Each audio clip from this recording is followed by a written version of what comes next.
This is section 5.3 talking about meiosis. So whenever we talk about cell division, the whole purpose, again, just to kind of review, is to replace any worn out or damaged cells. We also have to have cell division in order to have reproduction occurring. So in order to make more species or more organisms, we have to have cell division occurring in order for that to happen. So how often cell division occurs just depends on what type of cell it is. So prokaryotes, like bacteria, they can reproduce about every 30 minutes, whereas some human cells, like skin cells, they can go about every 3 days, where nerve cells, they'll maybe divide once or twice their entire life, and that's about it. So really just kind of depends on what type of cell it is, how often they're going to reproduce. And there's two types of reproduction. We have what's called asexual, and so putting that A in front of the word just means without sex. So this is where you get reproduction from just one parent. So the offspring are going to be genetically identical to that parent in every single way. So the first type is called binary fission. This is usually how prokaryotes reproduce, so bacteria is kind of what we're talking about. It's the simplest form, and it just happens in a couple stages. They have circular DNA, and again, that DNA is not protected by a nucleus, so it can be copied very quickly and readily. And then we just form a cell wall between those copies of the DNA. And so here's kind of a picture of what it looks like. Here's our bacterial cell. There's the circular DNA within it. It gets copied very quickly. Cell wall forms between them, and they can separate apart completely, or they can stay stuck together. So it just kind of depends on what type of bacteria it is, too. So that's binary fission. Another asexual reproduction way is called spores. And basically, it's a tiny little stick with a little tiny head on the top that basically grows off of certain things like molds and fungi. And then those spores can get carried away by wind or by water, and they can kind of implant or grow right off of the organism from which they're made from.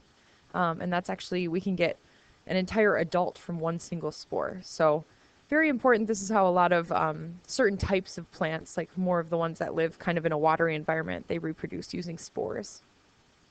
And then budding is when the cell's nucleus divides and the cytoplasm is going to divide a little bit unequally. So this is how yeasts and simple animals divide. They basically pinch part of their cytoplasm and nuclear material off, and it makes an entirely new organism. So they just make a little buddy. That's how I remember it. They're making a little person off of their main body.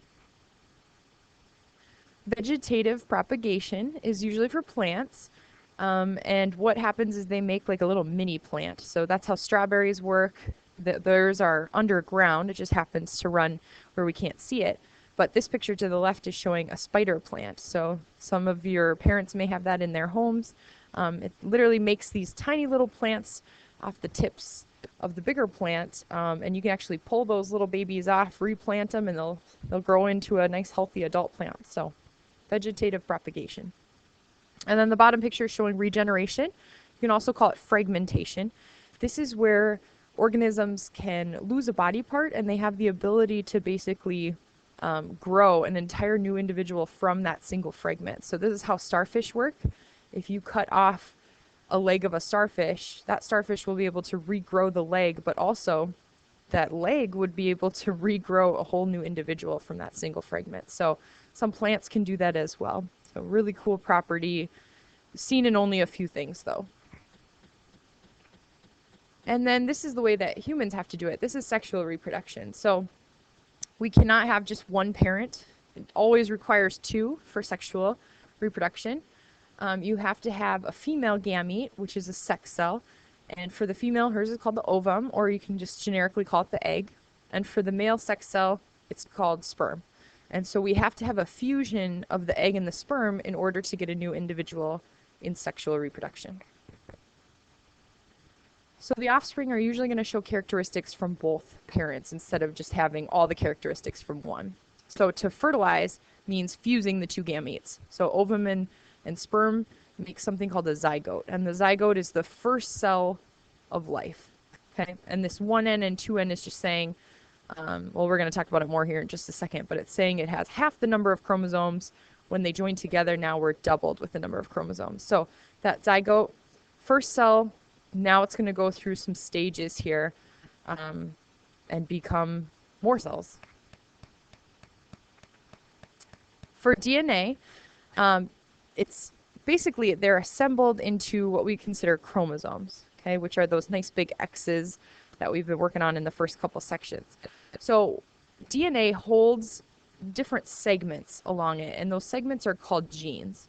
Genes code for all different kinds of things. We have genes for hair color, eye color, height, weight, behavior. So one molecule of DNA can be made up of thousands of genes. And genes just tell us how our body's going to develop and how it's going to function. And when we have to code it and copy it during interphase, we actually have to stretch it out so that we can get those genes coded perfectly. We don't want any errors, otherwise you would tell the body to behave and develop differently. So that's not a good thing. So the chromosome is made of two exact copies called chromatids. So they make kind of an X shape, and they join in the middle at what's called the centromere. So it's just DNA kind of wrapped around a protein, and those chromatids are what separates out during cell division. If it's not during cell division, we call it chromatin. That's in the interphase state. That's just where it's kind of a jumbled mess of genetic material just kind of hanging out in the nucleus. So once it starts assembling into those chromosomes, you're usually in that prophase. We're starting the cell division process. And this is a picture of what it looks like. So you almost kind of have to work backwards on this one. So here's the DNA, very microscopic level. It kind of coils and wraps around these proteins, those big red circles. And then that supercoils into bigger strands. And those supercoil again.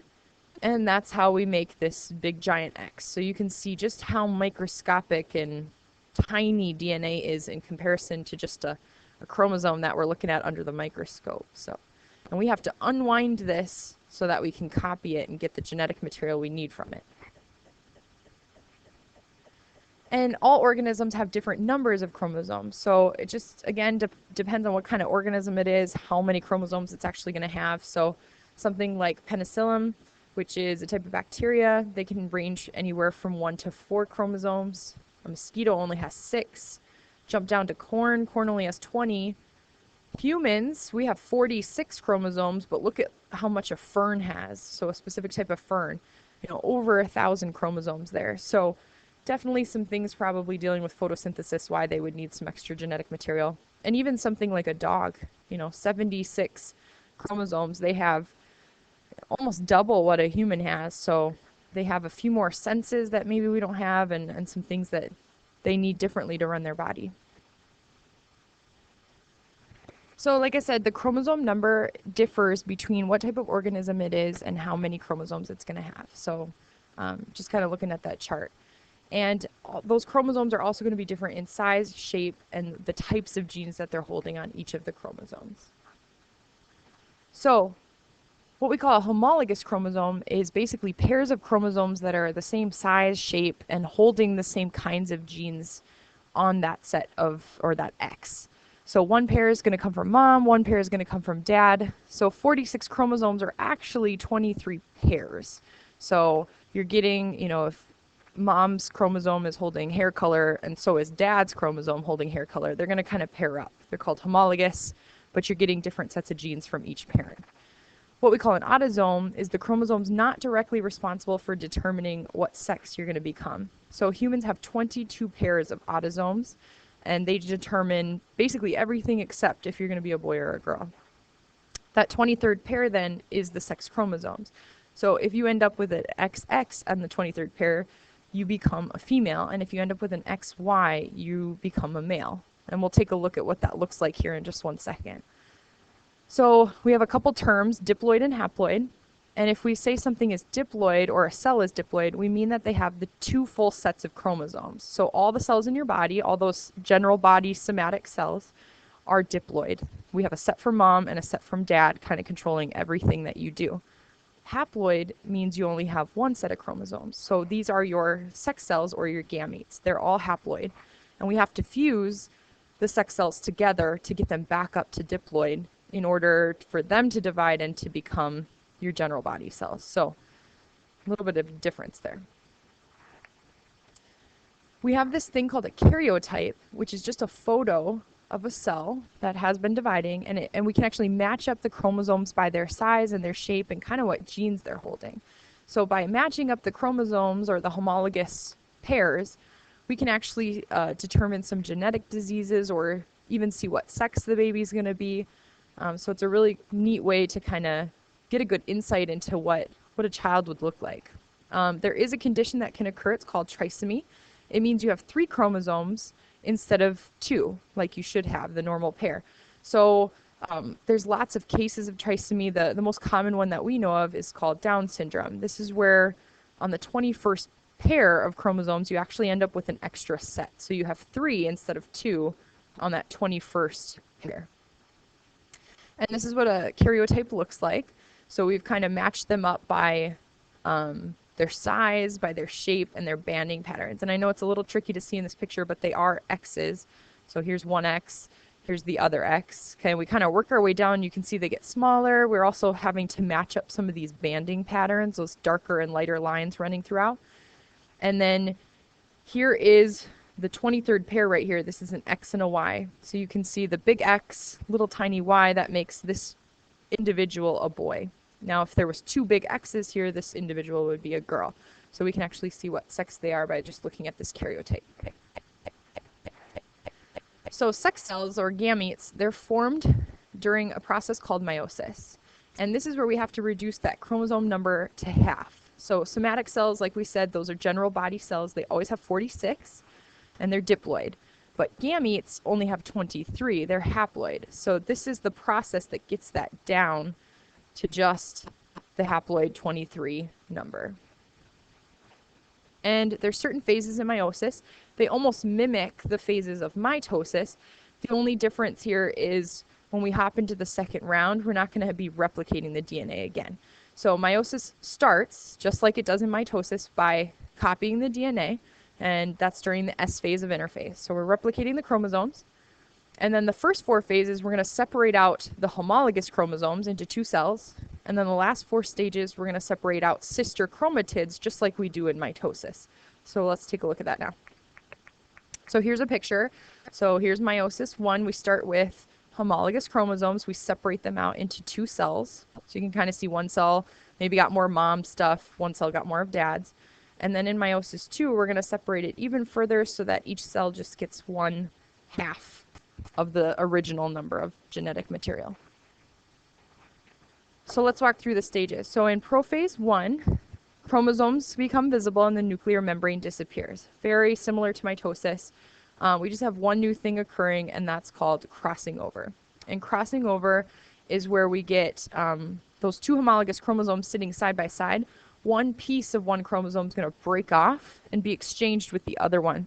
So this is what allows you to be completely different from your siblings. So even though you're all inheriting mom and dad's genetic material, that crossing over is making sure that, you know, you can have 20 kids in a family and hopefully you're not all going to look the same or behave the same, or there's going to be some very significant differences between you because of that crossing over occurring. In metaphase 1, the homologous chromosomes line up along the equator, and then in anaphase, they split and move to the poles. So now just keep in mind that we haven't separated the centromere, okay? So there's still full X's moving to each pole. We haven't split them yet. And then in telophase, chromosomes gather at the poles and cytokinesis takes place, okay? The only thing you notice here is that nuclear envelope didn't come back yet because we're not done with it. So we still have one more stage to go, and then that nuclear envelope will come back. So we split into 2 full daughter cells. And then we're going to move right into the next round. So each daughter cell right now has 1 of each chromosome. So we're already down to half the number, which is why we call meiosis 1 the reductive division. It takes the number of chromosomes from diploid down to haploid. So as we move into meiosis 2, we basically skip the interphase portion. So we do not replicate any DNA here. We hop right into meiosis 2. And meiosis 2 is going to be exactly like you learned for mitosis. Same stages and splitting and all that fun stuff. So for prophase 2, we just have a new spindle that forms. That nuclear envelope has already been disappeared from the first prophase. So spindle comes, lines up those chromosomes along the cell's equator. Spindles attach at the centromere. And then as we move into anaphase 2, we pull them apart. So each chromatid now, we've actually split that X into just single strands, and they go to the opposite ends of the cell. So as we move into telophase 2, the nuclear membrane is going to come back.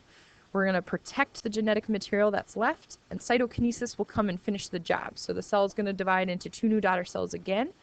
And so by the end of this thing, we've actually made 4 new daughter cells. So at the end of mitosis, you just end up with 2 new cells. In meiosis, you end up with 4 because we went through this division process twice. So just keep in mind, though, that all those cells are haploid. They have just now half the number of the original chromosomes that we started with. And here's what it looks like. So up top, here's an original cell that we would have started with. We doubled the DNA to start. So, and you can actually see here's the crossing over occurring in that first picture.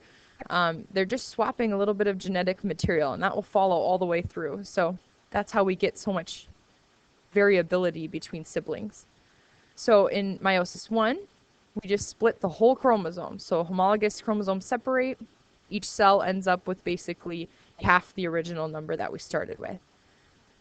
Then as we move into meiosis 2, now we're going to split the chromosomes apart at the centromere. And we can see here we end with meiosis 2 with 4 new cells. And the genetic material is a little bit different. So this is why, you know, we have lots of options for children turning out different ways. And meiosis in males and females is just a little bit different. So in males, we call it spermatogenesis, that they're making sperm. That's their gamete, their sex cell. So they get 4 new cells that all become sperm. In females, it's a little bit different. She does make 4 cells, but she actually only gets 1 good one called the ovum. That's her egg. After the first division, the cytoplasm divides pretty unequally. So one cell is going to kind of survive and take most of the cytoplasm. That's going to be the healthy one that goes on to the next division and really lives. The one that was much smaller is called the polar body. The polar body usually dies off. So it usually doesn't really go through even the second division. It'll never become an egg, and it'll never be able to support a child. And then as we move into meiosis 2, the division happens unequally again, and we make a second polar body. And that too is also going to die off. So because of that larger cytoplasm, though, that one egg that lives gets this huge storehouse of all the nutrients from the cytoplasm. So it's going to be a very healthy cell. It's going to be able to grow an organism, to be able to, you know, make a whole new human or whatever organism we're trying to make with reproduction. And the process of making these eggs is called oogenesis. So she's making ovums. And this is what it looks like. So here's spermatogenesis on the left. There's the meiosis 1 where we split the whole chromosomes, and then in meiosis 2, we're halving them. And he gets 4 new healthy sperm. In the female, the first split, here's that healthy ovum, but there's the polar body, and that polar body is probably going to die off. Then as she goes through the second division, again, one cell gets most of the nutrients, and the second polar body is going to die off. So she only ends up with 1 egg. Okay, so women are definitely much more limited on what or how many sex cells they're making versus men. And here's another picture just showing it a little bit different. We can actually see the chromosomes here, the spindles a little bit more detailed. So here's the men on top, 4 sperm. Here's the female on the bottom. You can see the polar bodies. In this case, her polar bodies didn't die off. They kept reproducing, but they're still very small. So she's only left with 1 egg at the end. And there is a little animation on the Cells Alive website. So if you wanted to go back to that website and check it out, type in Google Cells Alive. It'll take you to that website, and it's a quick little animation that will run you through this. So if you have some time, maybe check that out. And that's it for this section of notes.